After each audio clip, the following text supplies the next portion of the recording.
My name is Taryn Cole. I'm 27, and I learned the hard way that in some families, love comes with fine print. That night, I walked into a birthday dinner thinking I could survive one more small joke, one more forced smile, one more round of pretending we were normal. The restaurant was the kind of place where the lighting makes everyone look softer than they really are, where the wine glasses are so thin you feel like you're holding something fragile on purpose. I wore a red dress because I wanted to feel confident for once, not invisible. I should have known that confidence would be taken as an invitation. My sister stood up with her glass like she was about to make a sweet toast, the kind people record for their stories. Her eyes flicked to me first, and I felt it in my stomach before she even spoke. She smiled at the table and said, "Cheers to our real family," then paused just long enough for everyone to lean in, except the girl in the red dress. She's just adopted. The laughter wasn't loud, but it was sharp. Every head turned, every smile waited to see if I'd crack. I didn't. I didn't argue. I didn't defend myself. I kept eating like my dignity wasn't up for discussion, like her words couldn't reach me. That was the part she didn't understand. I wasn't staying quiet because I was weak. I was staying quiet because I was deciding. When the plates were cleared and everyone started standing, she slid something across the table with a little grin that made my skin go cold. The bill, $2,800. She tilted her head and said, "Pay for it as my gift." And in that moment, I realized she didn't just want to embarrass me, she wanted to own me in front of everyone. I looked at the total, then back at her, and I said one sentence, calm and low, the kind of sentence you can't take back once it's spoken. Her smile dropped instantly. Her face went still. And the room, for the first time all night, didn't feel like it belonged to her anymore. If you've ever been treated like you should be grateful just to be tolerated, you'll understand why I didn't raise my voice. I didn't need to. That one sentence was the beginning of the gift I gave her, and she had no idea what it was going to cost. Before we go any further, make sure you follow if you want stories where karma doesn't just knock, it walks in and sits down. The waiter came back with that polite, practiced smile people use when they can sense tension but don't want to get involved. He didn't say anything at first, just stood near the edge of the table with the little card reader in his hand, waiting for someone to act like an adult. My sister kept her gaze on me, relaxed in her seat like she had already won. She had set the stage perfectly. Nice restaurant, plenty of witnesses, and a check big enough to make me look either broke or obedient. I didn't rush. I didn't fumble for my wallet. I slid the bill back toward her, not dramatically, just enough to make my point without making a scene. Then I looked up at the waiter and said, "Can you check whose name the reservation is under?" My sister's eyes narrowed for half a second, like she was calculating whether she could still spin this into a joke. The waiter nodded and stepped away to the host stand. When he returned, his tone was still friendly, but firm. "The reservation is under Vanessa Cole," he said, and then, because he'd clearly dealt with this kind of nonsense before, he added, "We typically process payment through the person who booked the table." Vanessa's smile twitched. She glanced around the table looking for backup, for someone to laugh and save her pride. But nobody moved. Her friends suddenly became fascinated with their phones. My parents stared at the centerpiece like it might start talking. Vanessa tried to recover fast. "Fine," she said, a little too loud as she reached for her purse. I was testing her. You know how sensitive she gets. The word sensitive was aimed at me like an insult wrapped in humor. I didn't bite. I just watched her tap her card, watched the reader beep, watched the waiter thank her like nothing had happened. It was such a small victory on paper, but I could feel the shift. For once, she had been forced to pay for the moment she created. Outside the restaurant, the cold Chicago air hit my face, and I breathed like I'd been holding my lungs hostage all night. Vanessa walked out behind me, heels clicking fast, anger slipping through her perfect posture. "You really embarrassed me," she hissed, low enough that our parents wouldn't hear. "You made me look cheap." I looked at her and said, "You did that all by yourself." Her jaw tightened, and for a second I thought she might actually say, "Sorry." Instead, she turned toward our parents with a different face, the wounded one, the one that always worked. "Mom," she said, voice suddenly soft, "did you hear how she talked to me?" My mother didn't even hesitate. She grabbed my arm near the sidewalk, not hard enough to bruise, but hard enough to remind me who she thought I belonged to. "Why do you have to make everything difficult?" she snapped. Tonight was Vanessa's birthday. You couldn't just do one nice thing. I stared at her hand on my arm and felt something inside me go quiet. My dad stood there, shoulders stiff, eyes avoiding mine the way they always did when choosing a side without saying it. "You know how your sister is," he murmured, like that sentence erased everything. I pulled my arm free and said, "And you know how I am. I'm done." I got into my car and drove home, and the whole way my phone kept lighting up with messages I didn't open. By the time I parked, I already knew what was coming next. They weren't upset that she called me adopted. They were upset that, for once, I didn't pay for it.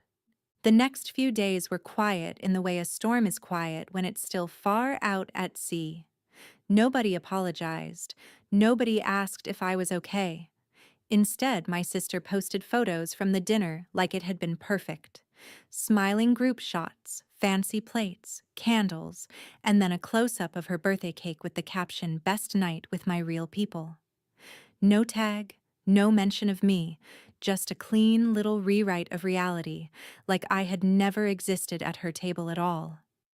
I should have been used to it, but that night did something new. It didn't just hurt, it clarified.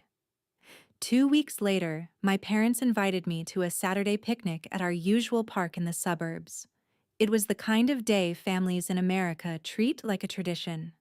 Folding chairs, a cooler full of sodas, hot dogs on a portable grill, and my dad pretending he was in charge of the tongs. I almost didn't go, but a part of me still wanted proof that I wasn't crazy, that maybe they could behave like a family for once. I arrived and instantly felt the same old setup.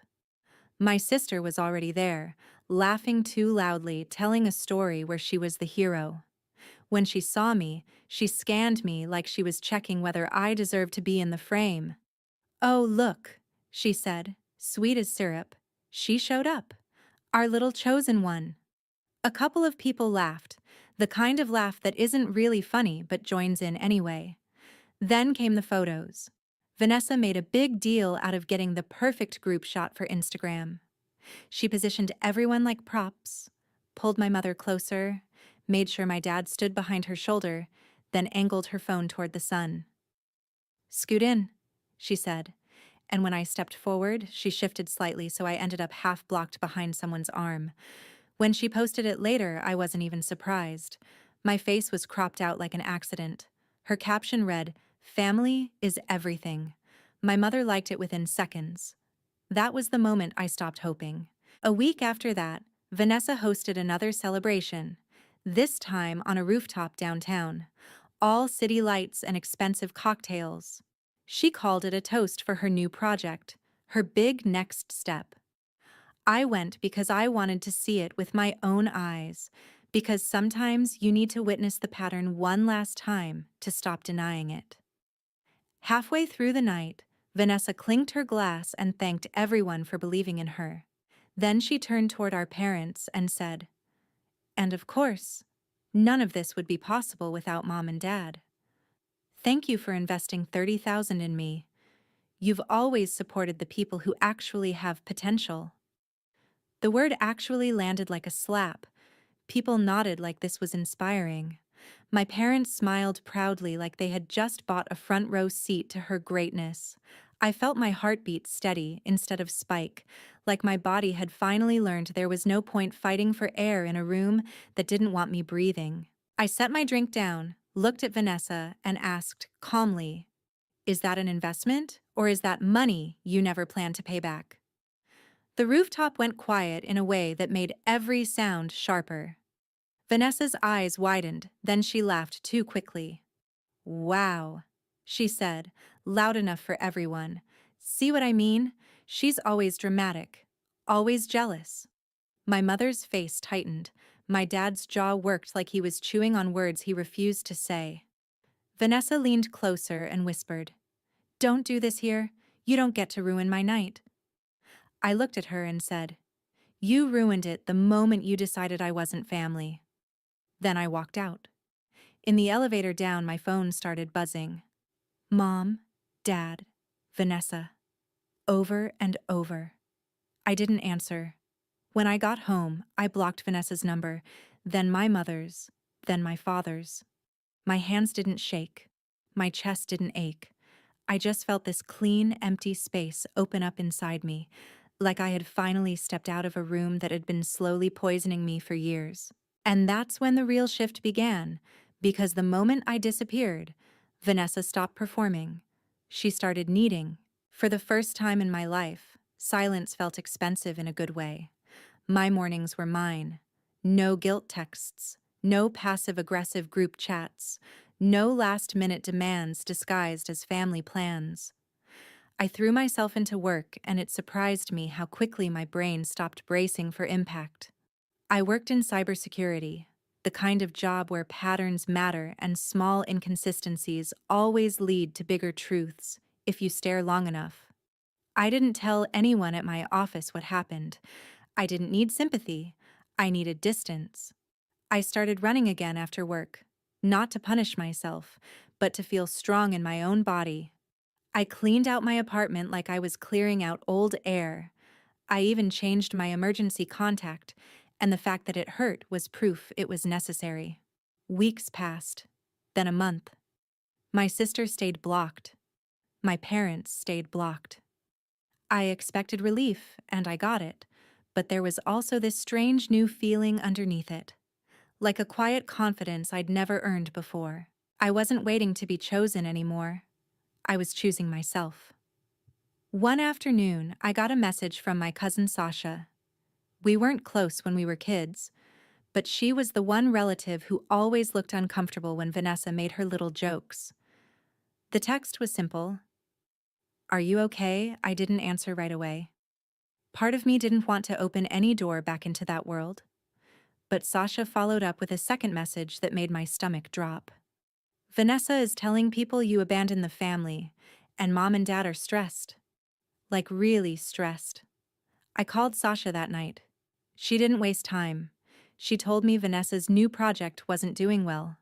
Vendors were complaining about late payments. A photographer she hired had threatened to take her to court. And the biggest detail, the one that felt like a pin sliding into the balloon of Vanessa's perfect image, was this. Vanessa had been bragging behind the scenes that family money was basically unlimited. She had told people our parents would always cover her, no matter what. I should have felt satisfaction. Instead, I felt that cold, familiar dread, because I knew exactly what that meant. If she was desperate, she wasn't just spending her own money, she was spending theirs. And if she was spending theirs, there was no way she was doing it cleanly. I didn't go digging because I wanted revenge. I went digging because I couldn't stand the idea of my parents losing everything to keep Vanessa looking successful. So I did what I always do when something feels off. I checked what's public. I looked up business filings. I searched civil court records. I scanned for liens and claims the way other people scroll social media. It didn't take long to find smoke. Vanessa's agency had a shiny name and a clean website, but the paper trail was messy. There were vendor disputes popping up. A notice that looked like a demand for payment. A financing statement that told me someone had put a claim on her business assets. Nothing screamed guilty on its own. But together, it was the same pattern I'd seen 100 times in my job. When someone's image is spotless but their numbers are frantic, The story is always the same. They're keeping the lights on with borrowed time. Over the next week, I didn't message my parents. I didn't unblock anyone. I just watched. And then, out of nowhere, an email hit my inbox from a sender I hadn't seen in months. Vanessa. Subject line. Can we talk like adults? It was polite. Too polite. No jokes, no insults, no adopted comments. Just a few lines about missing me, about wanting to move forward, about how she had an opportunity that could be good for both of us. I stared at the screen and felt a slow smile form, not because I was happy, but because I finally understood. She wasn't reaching out because she cared. She was reaching out because she needed something. And whatever she needed, she was running out of options. I didn't reply right away. I let the email sit there for a full day, not as a power move, but because I wanted to hear my own thoughts before her voice crawled back into my head. Then I responded with one sentence that was professional and clean. Sure, send over the details. Her answer came fast, like she'd been hovering over her phone waiting. She wrote like we were co-workers, not sisters, talking about synergy and growth and how she had a big client pipeline and just needed help tightening security and branding systems. She attached a folder of documents and called it a partnership packet, like putting a nice label on it would make it less desperate. I opened it and immediately felt that familiar click in my brain, the one that happens when something doesn't match. The pitch deck was glossy, full of photos of smiling models and promises about premium clients. But the numbers underneath were ugly. Invoices overdue. Vendor balances stacked like a leaning tower. A spreadsheet with line items that weren't business expenses at all. Weekend resort charges. Designer shopping. Flights that had nothing to do with client work. And the worst part wasn't even the spending. It was how casually it was mixed in, like her business account was just another purse. I sat back in my chair and breathed out slowly. This wasn't a rough patch. This was a collapse in slow motion. If I attached myself to it, I wouldn't just be helping her. I'd be volunteering to get dragged under with her. Vanessa suggested we meet in person. She picked a Starbucks downtown, of course, because it was public enough for her to feel safe and casual enough for her to pretend she wasn't begging. When I walked in, she looked up like she'd rehearsed the expression, warm and relieved, like we were about to hug and laugh about everything. She stood and opened her arms slightly. I didn't move. I sat down, placed my bag beside me, and kept my tone neutral. So tell me what you actually need. Her smile tightened, but she recovered. I need you on my side, she said, and then she softened her voice. Look, I know things got weird. I didn't mean what I said at the dinner. It was just a joke. People were laughing. You always take things personally.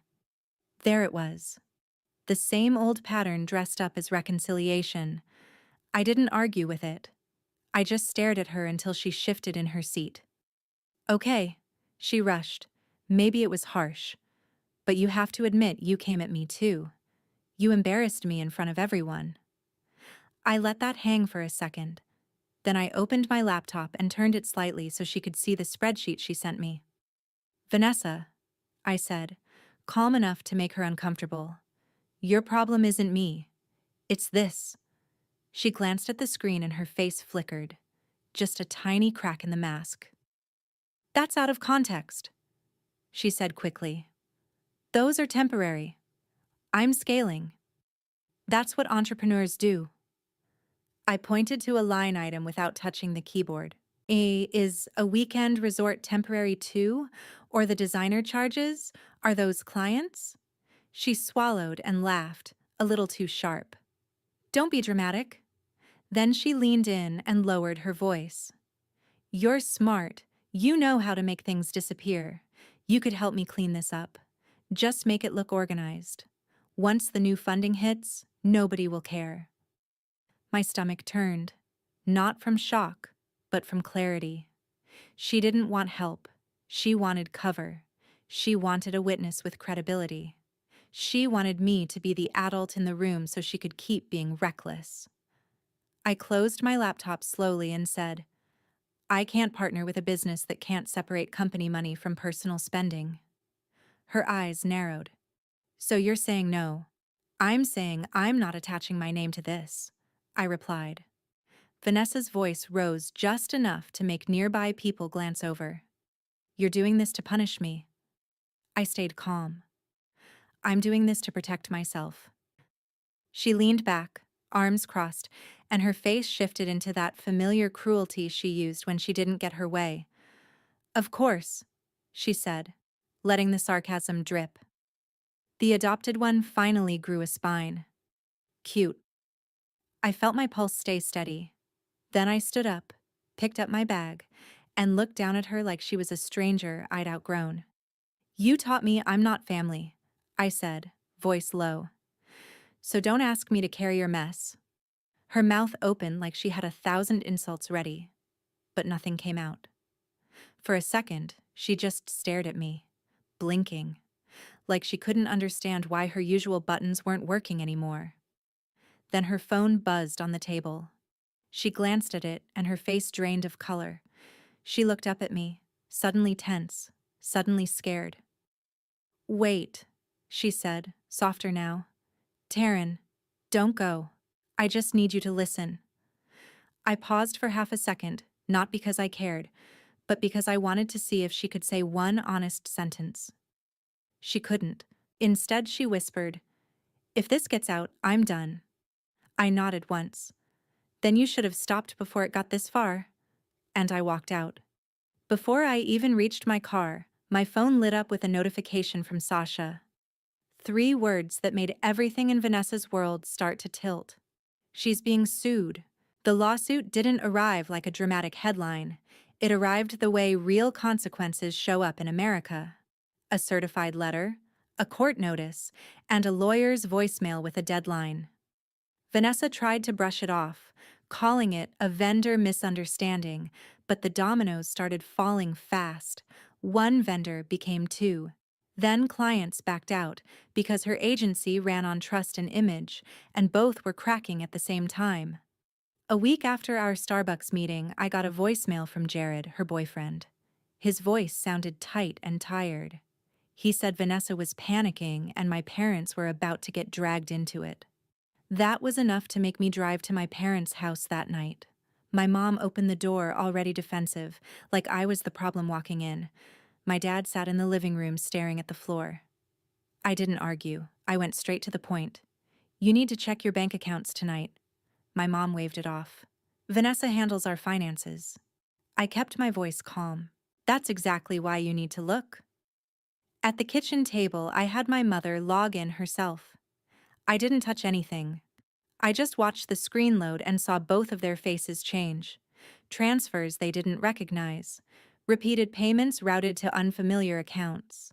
A loan inquiry notification they had never seen. My mom whispered that it couldn't be real. My dad asked how much. And when he saw the total, his shoulders dropped like something inside him finally broke.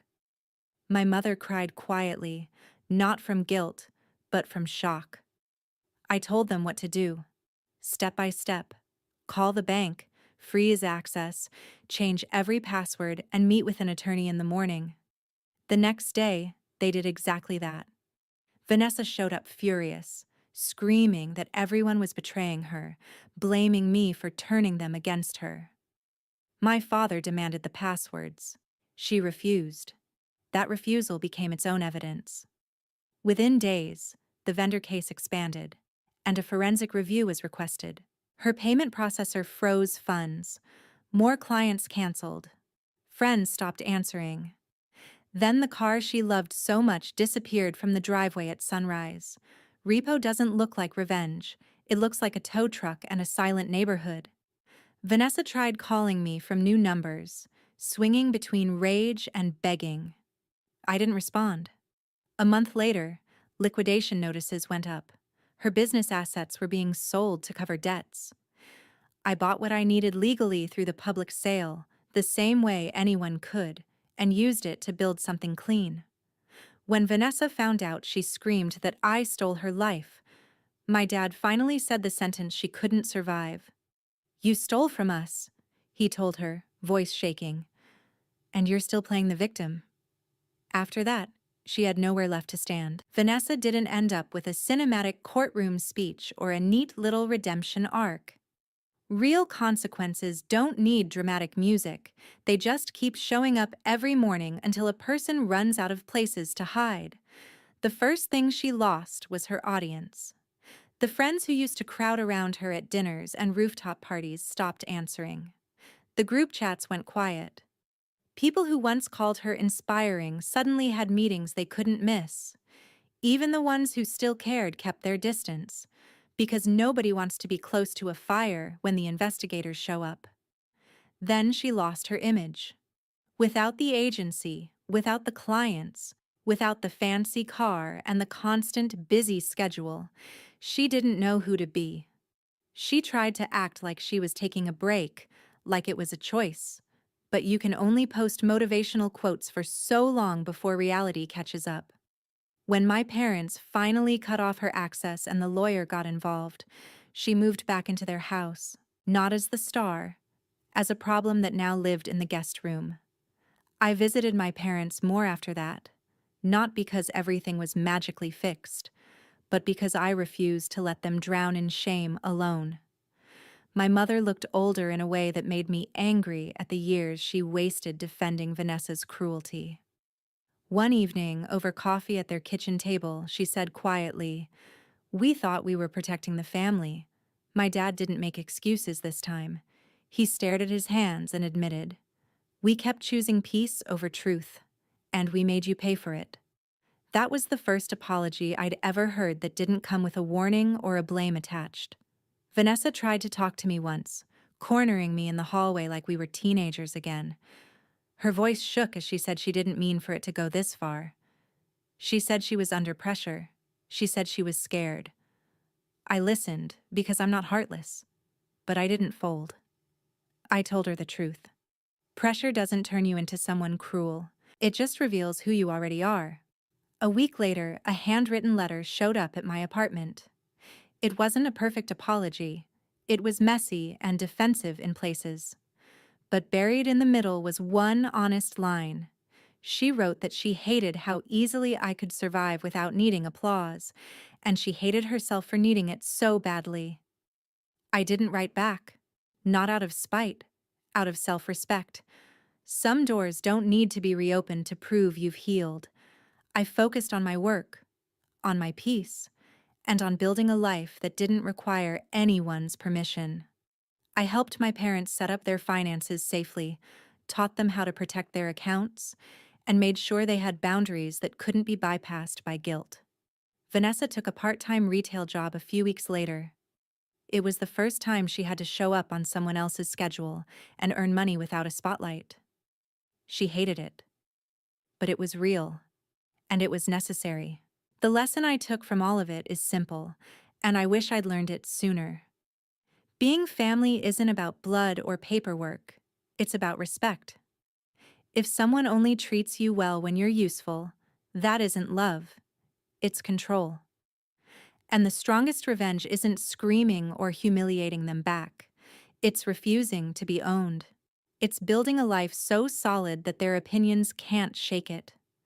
If you've ever been the one treated like an outsider, remember this. You don't have to beg for a seat at a table that keeps cutting you down. Sometimes the best gift you can give yourself is walking away, drawing a line, and letting the truth do what it always does eventually. It collects its price.